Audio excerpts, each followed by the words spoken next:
share with you information about my business. I'm really excited to hear your feedback though, because I am getting ready to sign, if all goes well, another year's lease at Oviedo Mall, where I have my business, Our Sweet Village. So what is Our Sweet? So Our Sweet Village is in Oviedo Mall in Oviedo, Florida, and it is a shared teaching, learning, and meeting space that strengthens the community by welcoming everyone. So it doesn't matter how old you are, what ethnicity you are, what abilities you have or don't have. This space welcomes everyone. And the idea for this business, let me give you a disclaimer first. I'm an occupational therapist. I work with children and I teach people how to ride bikes. I have no formal business training, okay? So I may ask you, if you start throwing business jargon at me, I might ask you, what is that? What is that? So please be patient with me. I'm not a business person. So the idea for Our Sweet Village, the seed was planted in my head in roughly 2015 when I followed my hairstylist from a traditional salon to a salon suites.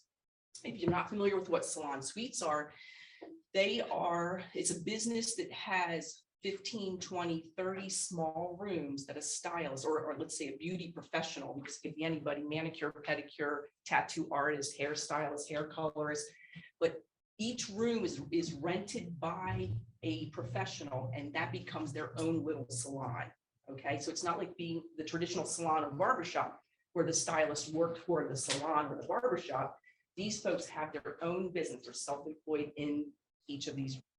So I followed my stylist over there and I was like, whoa, this is really cool because y'all have your own little space, but yet you're a community of spaces. And I just felt like it had a really nice feeling to it, right? So some people had their doors closed. They wanted to be private. Others had their doors open and welcomed, the kind of ambient noise around, and it had a really nice communal feel to it. So years go by and I'm thinking, that's a really cool idea. Didn't think about it, how it could relate to therapy. And so it was probably 2019, maybe 2020. I went to another one and I thought, I wonder if this exists for self-employed therapists like myself. So I started looking around, couldn't find anything. So I kind of reached out to the Facebook world and I said, I have this idea. Does this exist? I wanted to find out, is there space out there? Because if there is, I want to rent one of these rooms, okay? Because I'm an older therapist. And when I travel from schools and homes all day long, I'm loading and unloading my car. I'm driving all over the place and it's getting really exhausting. So I thought if I could just find a room that I could rent and be with other therapists and other professionals who work with kids. And I got one person who said, yes, this does exist. And I was like, where is it? And they said, well, they're everywhere. They're like therapy co-ops. So I dug around and no, they're not. These are the quiet therapists. These are the mental health, the counselors, the life coaches, the psychologists. I work with kids. We're yelling, we're singing, we're jumping. It's wild. So I looked around again. I looked into places like co-working spaces. They're not going to welcome me and my clients, right? It's a quiet space. From experience working with clinics as a therapist who were in executive office suites or complexes, we were always getting complaints from the neighbors. So I knew that wasn't going to work. So in order to start this business, I had in my brain, I want to be in a shopping center, okay? I felt like if I had a space in a shopping center, because most of the kids that I work with, their mothers bring them, right? So I'm looking for a space where moms don't mind spending 45 minutes, an hour and a half, right? Dropping their child off to therapy. They can go run to Publix, they can go grab a coffee, they can run some errands. That was one of the things that I really, really was looking for. So I got Oviedo Mall. I love it because it's a community space. If anyone's familiar with Oviedo Mall, trying to take the bad reputation out of your head that everyone's putting in there, that the mall is dying and they're going to basically raise it, is that Oviedo Mall is moving away from retail and moving towards services and small businesses. Alrighty, and so I feel really fortunate that I got in there when I did because it's now at least 80% occupied. There are lots of small businesses coming in and more are in line to get space. Another thing I really wanted was a space that kids didn't feel like they had to drag themselves into, which is often what happens with clinics, right? So this is a space in the mall. The kids love going to the mall, right? Because either before or after their session, they go get a treat, they go to the toy store, they get to ride those little electric animals around the mall. It worked out perfectly. I really feel really, really happy that I'm in Oviedo Mall. So my problem is I'm not making enough revenue to cover expenses. I charge, so I rent space by the hour. Let me tell you that. So Our Sweet Villages is a space that I rent rooms for by the hour to crafty teachers, therapists, tutors, anyone who needs space, clubs, organizations. My original goal was just for self-employed therapists, teachers, tutors, people who did more like academic things with kids or therapy things with kids. That's not my market. They didn't want space. They're happy driving around. They're happy going to schools and homes, and they don't want to rent space. So what I did is I basically said, okay, I'm not saying no to anybody. And the first person that kind of moved me from like a therapy academic setting to now just being kind of like an open community space was a psychic. So and God bless me, came in and I was like, no, you're just not really my market. And I said, if something changes, I'll call you. And it just didn't sit right because this guy had a really, really good energy about him. And I was like, that's why I'm creating a space, right? To have a good energy and have people feel comfortable and welcome. So I called him back. I said, yeah, come on in. And so that's what started it. And now I just welcome everybody. I have no training whatsoever to be teachers, and they come in and they classes. But anyway, I'm not charging them enough. And there are other I don't know about, and that's why I'm presenting to y'all to help me come up with some ideas. So my goal this year is to receive enough revenue every month to break even. My husband said, why just break even? Why not make a profit? I said, because I'm not even breaking even now. I would like to, I'm a therapist. We have short-term goals, and that's how I operate. I don't operate by the long-term goal. I have to operate by short-term goals to get to the long-term goal. So that's why that is where that is. So some of my strategies that I'm thinking about is to research additional markets. The daytime hours are the slowest. When kids go back to school, my space is empty from 9 to roughly 2 o'clock in the afternoon. So I need to look for markets who space during the day. I need to increase my rental rate. Right now, I'm charging folks $15 an hour plus tax. If they get 2 rooms together, it's $30 an hour. I need to monitor space there.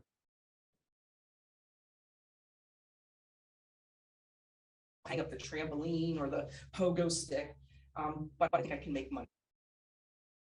How do I implement these strategies? I'm gonna new markets and programs. I'm looking at starting something for retired folks during the day, because I've had folks stop by and say, hey, you've got these great classes, but they're at night and on the weekends. What about daytime? I was like, that's a great idea. I'm going to increase rent, considering doing non-refundable down payments for holding space, especially on the weekends, and possibly memberships, so that if you do a membership, you might get a break, but I don't know. I'm like I said, I'm not in business, so I'm not sure what exactly I'm doing. So the wall space that's available, I'd like to have companies pay for a sign and basically turn that wall into like a resource center. So anyone coming to the mall, if they're looking for programs, because I have people who just stop in, they're not looking for my therapy, but because they know I'm a community space that has people who work with children and families and adults, they come in and they're like, I'm looking for something for my mom. She's moving down from New York and she doesn't know anyone here, right? So I feel like my space is not only a rental space, but now it's becoming a resource center where people are coming in and trying to get information. So I'm going to try to get companies to pay for space. And then another thing too is go for grants. And one of my questions for y'all is, should I become a nonprofit? I like that headshake. Why am I the best fit to overcome this problem? Because I'm a licensed therapist and a small business owner. I've been self-employed as a therapist for over 10 years now, and spun off a side business from that. And I teach children, adults, and anybody with disabilities how to ride a bicycle. And that business is thriving. It's crazy how busy it is right now. I'm a maven of community connections because I meet so many different people and been to schools and to other programs in around Oviedo and kind of outside of Oviedo. I've gotten to know like private school directors and all kinds of other programs. So I feel like I am a good person to keep this space going and also start that resource piece of it. And I'm driven to make this business succeed. That's my personality. So if y'all want my contact information, I'm Tammy Bishop. My email to Our Sweet Village is the second one, my phone number, cell number. And if you want any information about my other businesses, therapy, bicycle, feeding therapy, that's my website for those. Now the good part. I want to hear your feedback and questions. Yes, ma'am. I have two contacts. Ah, okay. You want to give them now or should we trade? I think you should take the other one first and we can talk. Okay, sounds good.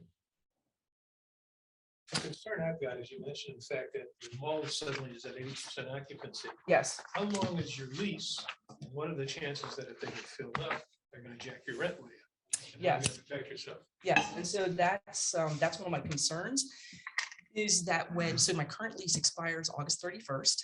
And she said she didn't want to talk about the lease until the beginning of August.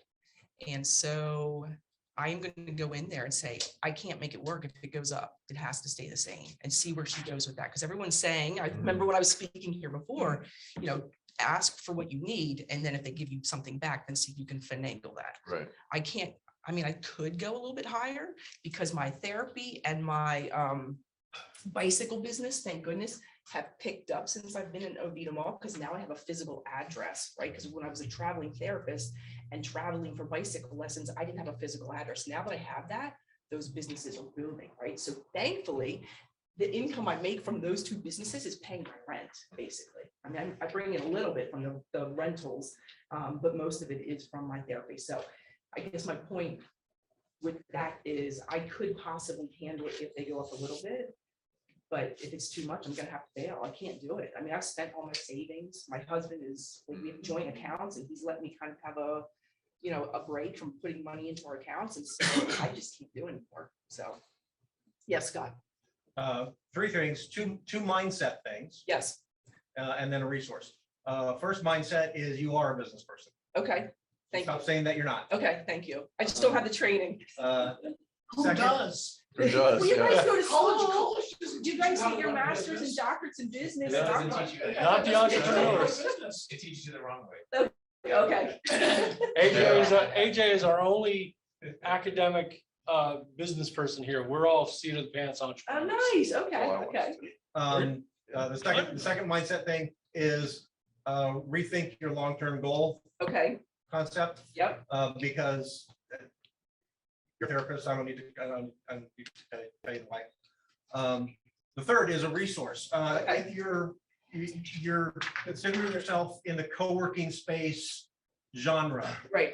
there is a Facebook group and a podcast called Everything Co-working I'm on them. by Jamie Rousseau. Yes. Okay, Yes. go back and read literally every post Okay. in their Facebook and listen to every podcast. Listen to that instead of whatever else you're listening to for the next week. Yes.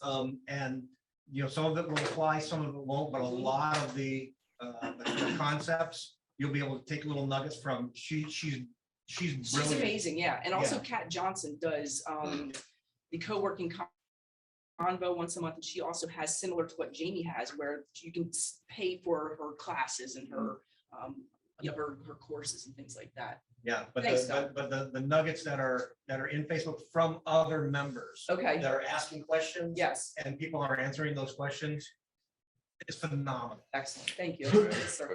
Okay, so I looked at your website. Okay. Okay, the first problem is you have Hello World post down at the bottom on your homepage. So this is, yeah, I don't know how to get rid of that. Okay, it's not that hard. Okay.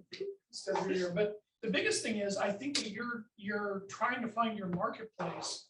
And if you look at, you have one of the best benefits going around, is you have free parking. Mhm. And you are also looking at the size of groups. Mhm. What is your size of group that you can handle, from how small to how big? So one room can seat up to 10. Somebody can So come in. you I do go- one-on-one So therapy. you can go, well, stop the therapy if you're gonna do co-working. Okay. You can't say that it's a therapy space, Okay. because unless you want to be just for therapy, Okay. okay? Okay. So you can house one person to, what's the largest group that you can house? By fire code, I can have 28 in Okay, the space. so you have no idea the number of groups and the people out there Mhm. that are looking for a space that is a reasonable price. Mhm. Okay? What do you think a reasonable price is? Well, Because a I've done hotel room research. per hour is 100 to 150 an hour. Yeah. Okay. Okay, and that's being on the very conservative side, and that's before this whole inflation started. Mhm. So you need to go out and learn what the competitive price is, Mhm. because if I'm gonna go somewhere and hold a meeting, you're looking at a back room at a restaurant, Mhm. which then you're gonna be responsible for buying food. Sure, You're looking at maybe, an area on a college, or there's not that many places you can go for low cost rooms. right, You could get Rotary clubs in there, you could get Kiwanis clubs in there, you could get service organizations, you could get crafting organizations, but you have to stop niching yourself down so hard to therapy. You can invite therapy people. right. Well, that's what I've done though. But you because have to I be, was- you have to be in the space business, Yes. not in the industry business. Yes, and so that's the thing. Originally, it was niched down to just people who, like therapists, Right. teachers who work with kids. Right. Now it's anyone. I have an But if investment you company. have a space that'll hold up to 28 people, Mhm, you're in the space business. right, Now, $15 an hour for 10 people. Yeah.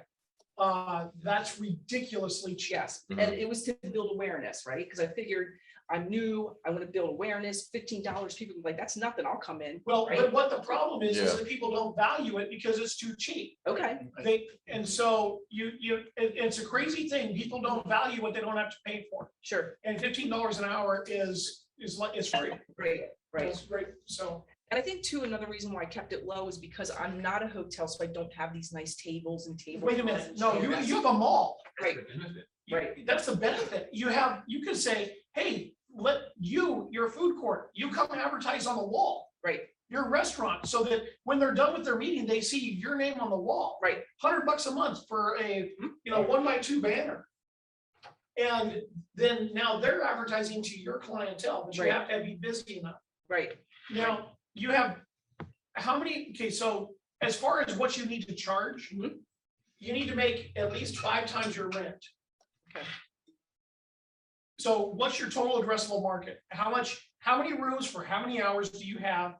And then you need to break back down, and that's your bare minimum cost. okay, And then you have to say, okay, I need 5 times that Mhm. in order to be able to be in business. okay. Okay, so there's just a basic formula. Somebody else is 5 times. Do you guys think that 5 times is right, or should we go higher, lower? Can always start low and go high. Yeah, Okay, So, but I know that if I've got a product, cost of goods sold, I don't want that to be more than 20% of my Mhm. gross. right, right, So you gotta figure out what your cost is, your nut, and then how many hours you have, Mhm. and what you need to have 5 times your rent, Mhm. because that would make it worth it to you. Okay, sounds good. He's had his hand up the whole All right, time. we're- So, We gotta okay. get Vince Oh, okay. and Steve, and then, no, final question. Okay, sounds good. Yes, sir, in the back. So, 2 things. Yes. One, because this is the first time you're running a space like this, Mhm. I would encourage you to go visit some of the co-working spaces downtown. I know it's a little bit of a different audience, but you can see how they're upcharging all the different amenities that they have, and get some ideas that you can take away for your company. So VentureX, Industrious, What's the small one that has the 317. little houses in it? Used to be. that's Credo Credo, conduit. I've been there. Yeah. So there's a ton of them. I can share more with you, Okay, but just see how they operate and what you can glean from that. okay, The second thing, because you're right, during the school year, most of the people that are coming in right now aren't going to use that space. right, So think about who has that time during that time of the year, during the day, in the school year. I don't know if there's meetup groups that you can host, if there's do online from there. well, so here's, so currently I have a gentleman who is a tutor who's trying to build his business into a school. So he's with the city of Oviedo sometime today to try to get my space accepted as a school environment. If that works, that's gonna be a huge help, right? Because he'll be in there in just one room for Monday through Friday, right? And I have a nonprofit who comes in on Fridays who teaches vocational skills to older children and young adults. So, and then the other one is the retired folks, people who That's have time during the day, right? And so have to figure out what programs are they looking for and then start with them. Right. Yep. Yes, sir. I'm a little confused because you made one comment about how people want to come in there with the kids, Yes, but it's too noisy, right? Yes. So you need a space where you can have noise. And then on the other side, we're talking about maybe having meetings with Rotary clubs and different organizations. yes, It seems like Romper Room trying to be an adult environment. yes. And I'm trying to understand where where you can separate them and still make it such that I'd want to bring my Rotary Club in there? Sure. So I can't speak about Rotary, but I can speak about other programs who have been in there. So there is, I have a couple crafting teachers who come in. So let's say sewing group, it's all women, right? And so I'll have a client, I'm in the back, they're in the front, and both of our noise just become like ambient noise. So it's not a quiet space. If you're looking for a quiet space, my space is not yet for you, right? This is a lively community neighborhood center. So there are going to be kids in there. There are going to be crafting classes. There's the card maker who plays disco while, folks are making cards. So it's a lively space. It's not these quiet co-working or business executive suites. It's bumping in there. So Vince had a question? yes. Hey, Vince. Hey, wait a minute. No. Okay, you Go guys ahead. can hear me. There you Sorry. go. First, I want to say thank you for being brave enough to throw yourself out there and take some criticism. Super awesome. Thank you. I didn't know you existed when you first came in. I didn't know you were offering these services when we saw you a couple of 3 weeks ago. I thought you did something completely different. I've recently received funding for lunch and learns. So an hour to 2 hour segments where we bring in people that are on the same page and kind of do a lunch and learn with insurance policies and that sort of thing. So here's what I can tell you for sure is I'm going to get back with you. Maybe we can talk about maybe using some of that space. We're looking for a space up to 20 people, but I'm going to do some shopping. So I'll give you some real world feedback from somebody that's looking for that type of space and help you to be a part of your strategy. So Thank you. yeah, thank you. You're welcome. All right. And so the final question is, and we sort of been answering it, what can we as a community do? Great question. Thank you. And I love that. That's exactly why I presented, because I would love to have your feedback. I have business cards. I'll give everyone a business card. If you have other ideas that we didn't have time to talk about today, please send them on my way. Constructive criticism, things that you think I could do better, things that I shouldn't be doing, things that I should be doing.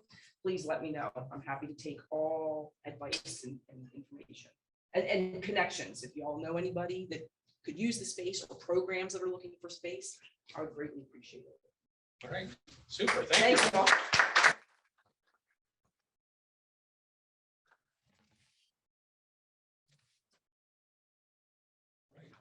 You're welcome. Show off his logo.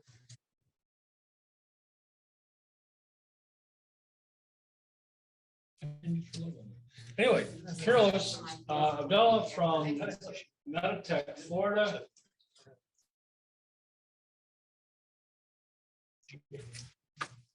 That's great. You. Harris? Yes. Sharing. Oh, yeah.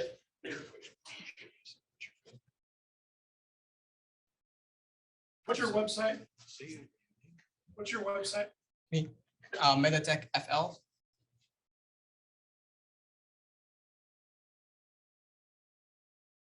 Meditech what? FL, Florida. FL.com. Yep.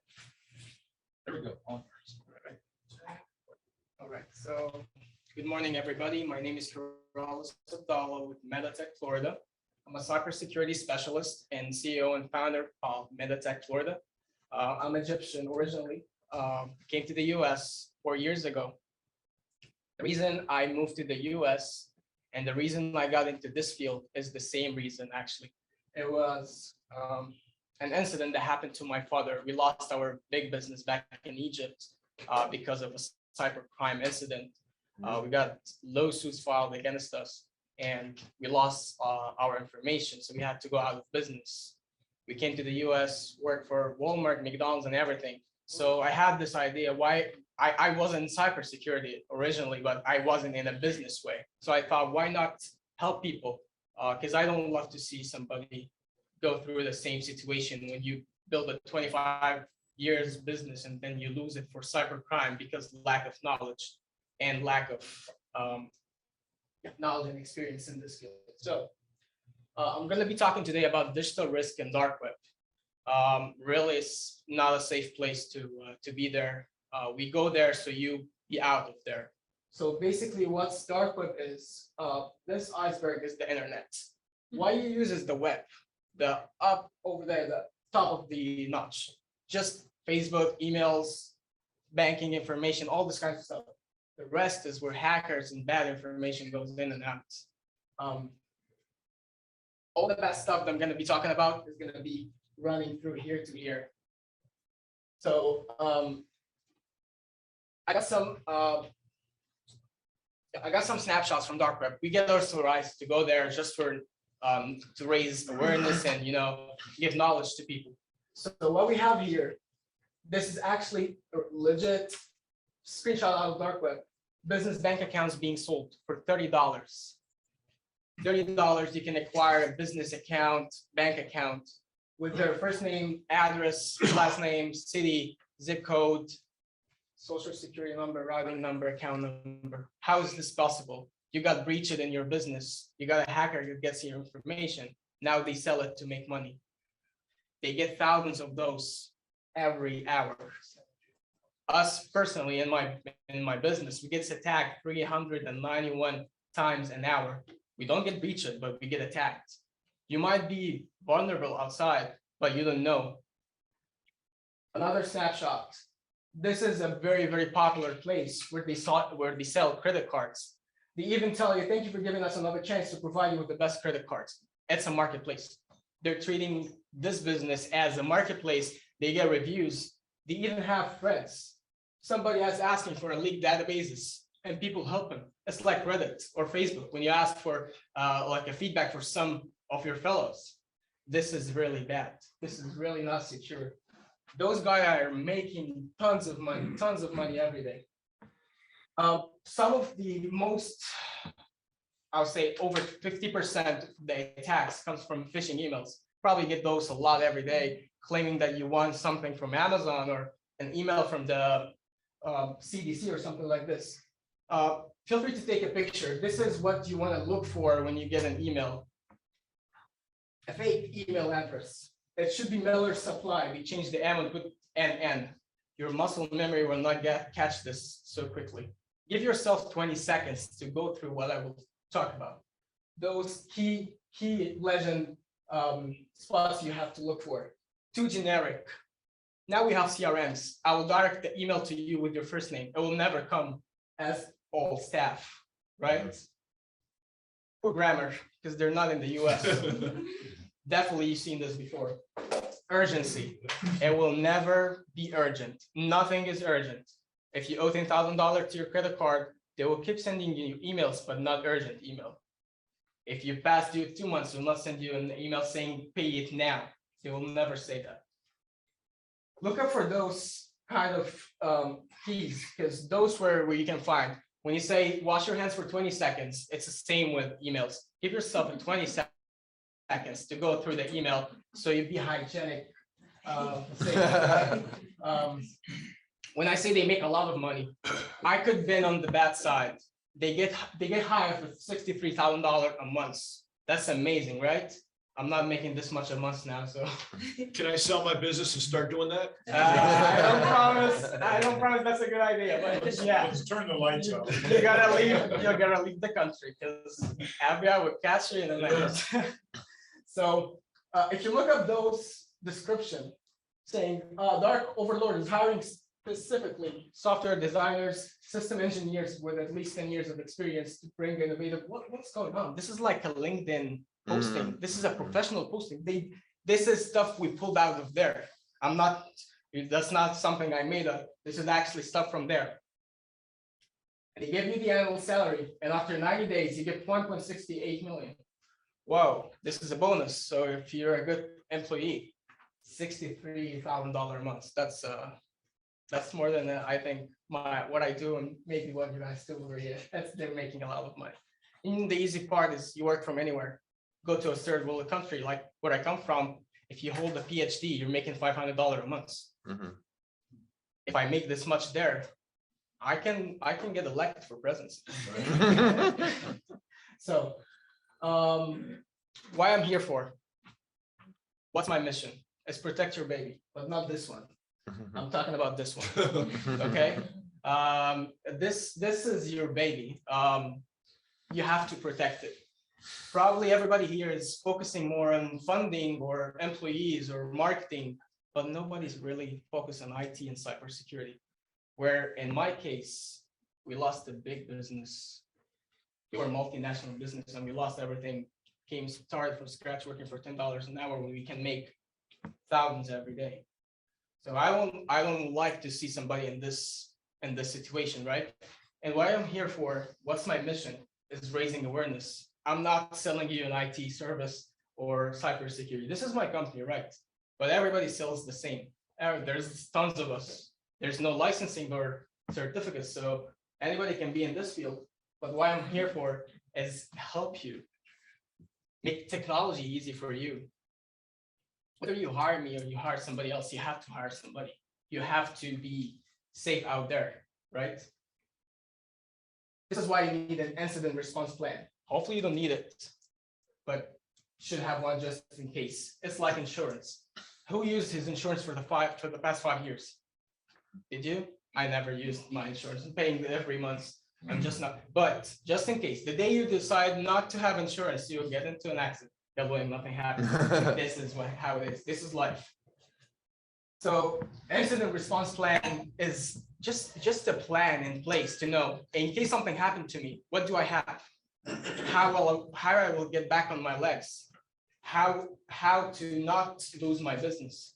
Because basically, if you're working with a PII, sensitive information, if you're a law firm, if you handle credit cards, any kind of secured and sensitive information, once you get attacked with no plan and you can't retrieve your stuff, because when they send you a ransomware, they encrypt your information, you have to pay them.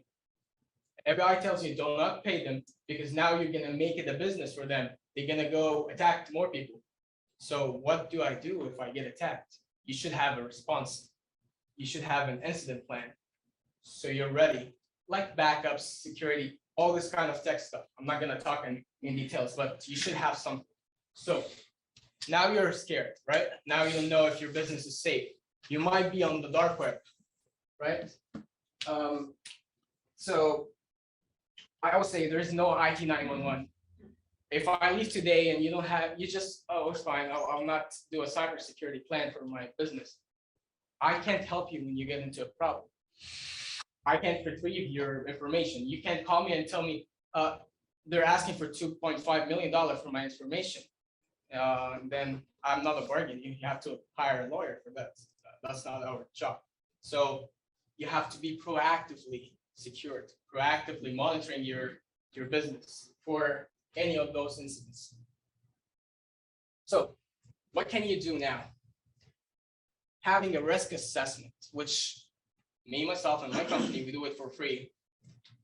This is a really costly, it's a labor cost, higher labor cost assessment, usually charge $3,000. But my mission is to help businesses to know where this register risk score is. Is it bad? Is it good? Just to know what's level are you in. So you understand how bad or good you are. Maybe you're good and you're good to go, and I tell you, you don't need us. Maybe you need us or need another provider. But as I said, just need somebody, need help. So a dash to risk score is basically like credit score, and it's a standard score we give out for depending on what is your framework, how your cybersecurity looks like. So we can know how bad or good you are. So I said risk assessments is very important. Feel free to talk with me after to have your dark web scan. It's a free of charge. Just get your information, just your domain, and we can look up your business for any breach. If it's personal information or emails and passwords, I usually find 85% of my audience with breaches. It's not a bad thing. It is, but it's not like really, really bad because we can do remediations.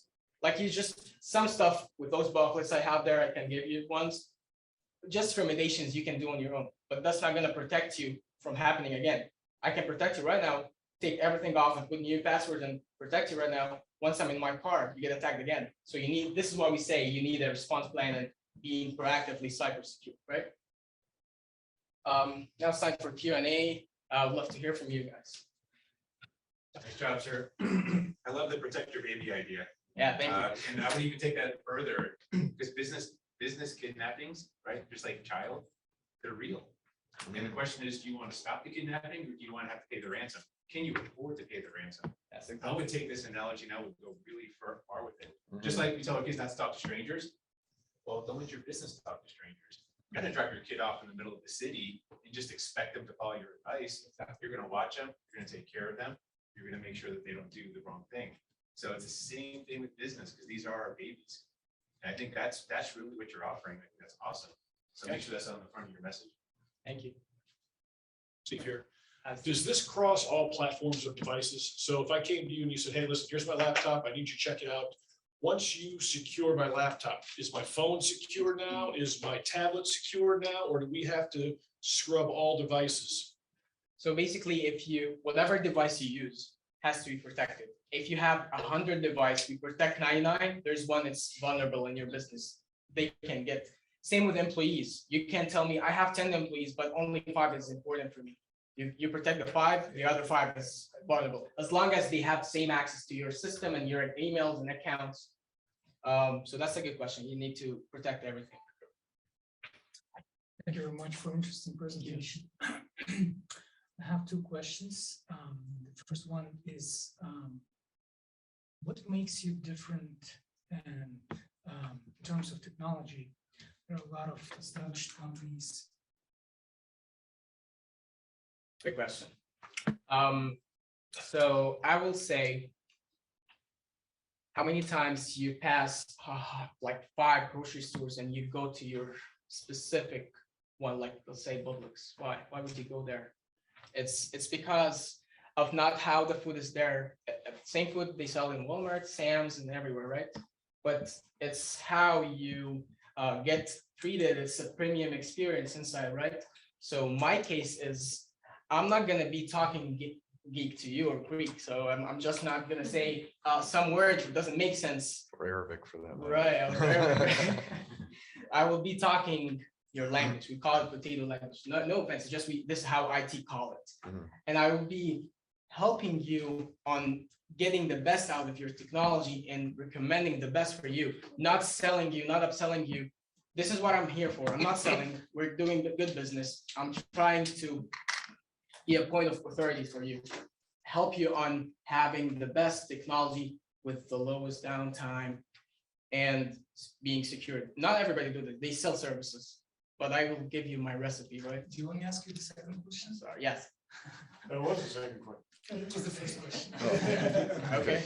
The second question is that, do you think you could technically move to some sort of new emerging technology like quantum resistant protocols?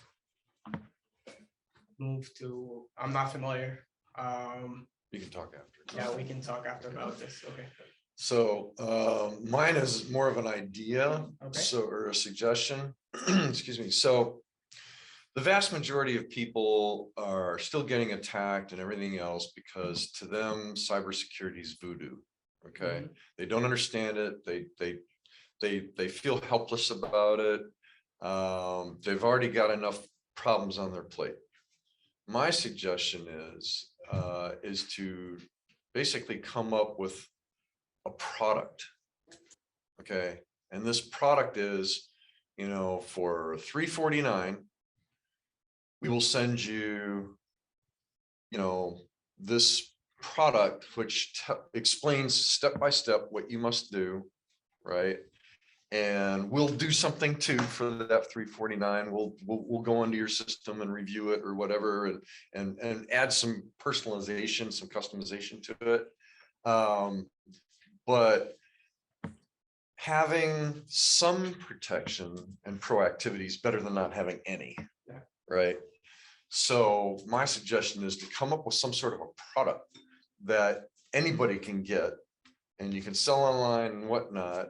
And of course, generate your reviews and everything else like that. So people you build trust in that, and just get that out there and start generating revenues and then use that kind of like as your volume thing. Right.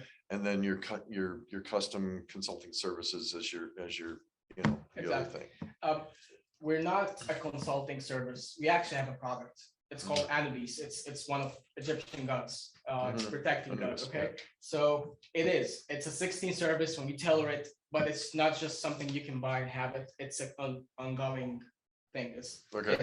That's how we work. That's how we make money. We go to a Understood. business and we charge them monthly to go manage their IT and cybersecurity from A to Z. So Sure. we're their CIO, everything. So this is how we make business. I believe it or not, consulting for me is for free. I give consulting out for free. This is how we do business. Right. But Well, thank you for but I'm letting me- just, yeah, I I'm get just that. saying that the market, that's what the market wants. Right. I'd like to piggyback on that for a second if I can. This is Chris. And I know you're raising hands. I just want to say, I think the message to you from Rupert is that your product offering does not come across in your presentation. Even I didn't understand that you had a ready-made product offering. By the way, I love your presentation. I did not know the dark web existed like this. So excellent work on educating people. But I think the message that you can take away also from what Rupert is saying is that your message, at least in this presentation, did not surface you have a standard product offering we can purchase. So maybe work a slide or two in at the tail end to say this is how you're solving our problems. Thank you for the feedback. Yeah, so what I do is this is my way is I put fear in you. So you come over and ask me what's going on. If am I secured? Am I good? What do I need? And then when you see if you're not secured, if we find out that you're not secured, you will ask me what's remediation that I need to do. Then I give you my product or But you don't get what you don't ask for. Right. Okay. So you've got to ask for, because you hardly even asked for a risk assessment, and you brought it up, but you didn't even say, here's my number for a risk assessment, blah, blah, blah. And, also you didn't address who your market is. Is it, the less than 10 employee? Who's your target, your ideal market? Okay. That's important because then you're gonna say, okay, well, if you've got a company that has fewer than 5 people, then this is what I do for free. If you're 50 or more, then this is what I do for you. Just give us an idea of who you work with, because we don't have any idea right now. Right. I just tried to make it like easy, so and small, simple. So it might miss some spots, but my ideal customer is from 1 employee to 500 employee business, small, medium businesses. And anybody really that has a headache, that takes aspirin to drive their computers, this is my ideal person. See, just by saying, 1 to 500 employees, That's a huge difference. that gives you, because a lot of security people that I know, they don't touch less than 5,000 employees. So, I mean, there's just identifying your market is very important. I'm trying to give you enterprise level security with a small medium business budget, right? And that's why I made my suggestion. Just saying that clarifies so much. Thank you. So great presentations. And it's good. It really is helpful to know that you're not focused on enterprises or the government or anything like that. Because they do rely on credentials, experience, that past performance. But for the small, medium size, from what I've seen in the market from other cybersecurity companies, medium-sized businesses, even though it is wise to invest in cybersecurity, some have even gone as far to say, if I get hacked, I'll just declare bankruptcy. That it's not the right answer, but they're just saying that this isn't valuable or meaningful, or I don't fully understand it. So where I think you have a unique opportunity over other companies, other competitors, is your actual personal story. This happened to you. Yeah. And I think selling that more than I'm just another cybersecurity company is the real differentiating factor. Learn from my mistakes. I want to help you learn from my mistakes. How many employees did you guys have? 14. And we have a security operations center in Texas. No, your business that got hacked. Oh, when we had this? Yeah. Oh my God, I was a lot. I believe it was over 100 person. But see, so you got 100 employees, you got hacked, you lost everything. It was a multinational company. and that's who you're talking to. Yeah. So just relate that, because he's right, that is your most powerful part. All right, we have time for one more, VJ, and then final question. Thank you. I have a suggestion and a question. Suggestion is, this actually comes under the business continuity plan or management, right? So you can actually focus that to say that like, we make sure your business continues even if you get into business like that. That's a suggestion because it's a larger concept. People will really quickly get the concept. So that way you can add that. And the question is, when you say scans, what level you do? Like you get to the applications level where you get to the there's something called a black duck scan. So you scan the application to check the vulnerability of the application itself. You get to that level, or you do that as well? This is not what we do. This is for the developers, but in my case, I will do a dark web scan for your domain. So we look up emails, expose credentials. Furthermore, is penetration testing. So we come to your office, try to penetrate your business. If we succeed, then somebody else can do it. So now we have to put something in place. But when it comes to web or applications, we can, but we're not like, I will not really put it in place because we're not that professional in this area. Okay.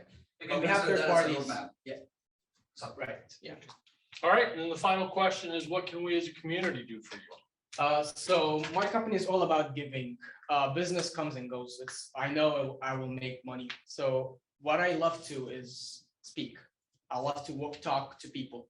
If you have a speaking opportunity for us, we're trying to raise awareness because there's a big gap between me and my clients and potential clients. So I'm trying to fulfill this gap because probably in a couple of years, we're gonna have a law like New York have the SHIELD Act law, which you have to, it's a mandate to have a cybersecurity framework.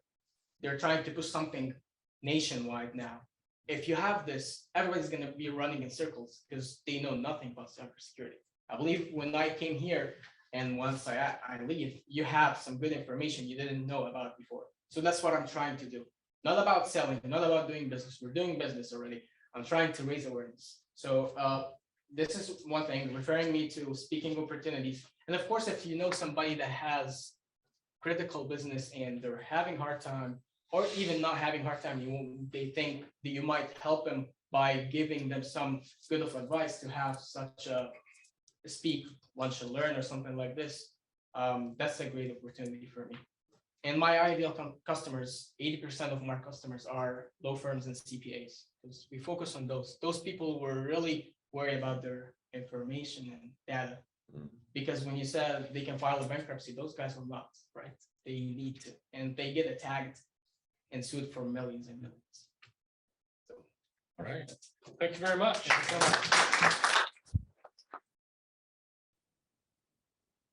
much. Okay, so I get your contact information.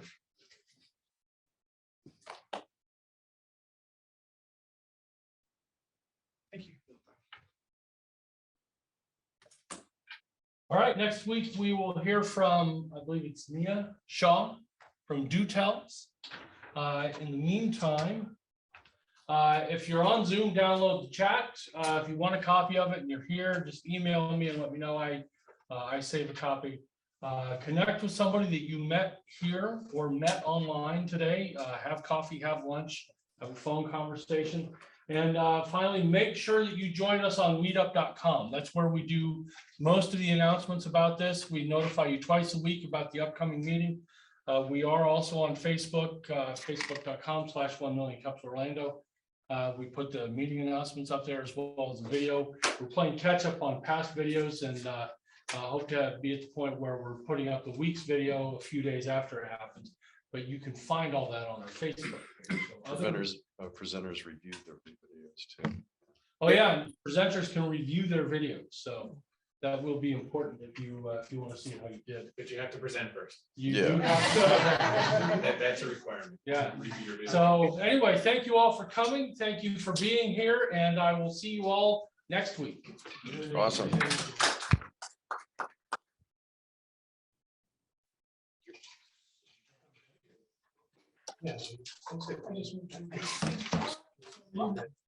Imagine staying by Trevor, James already gone.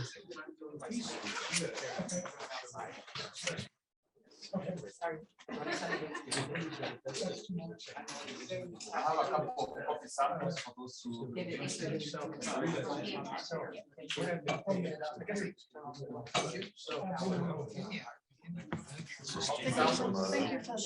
Thank you.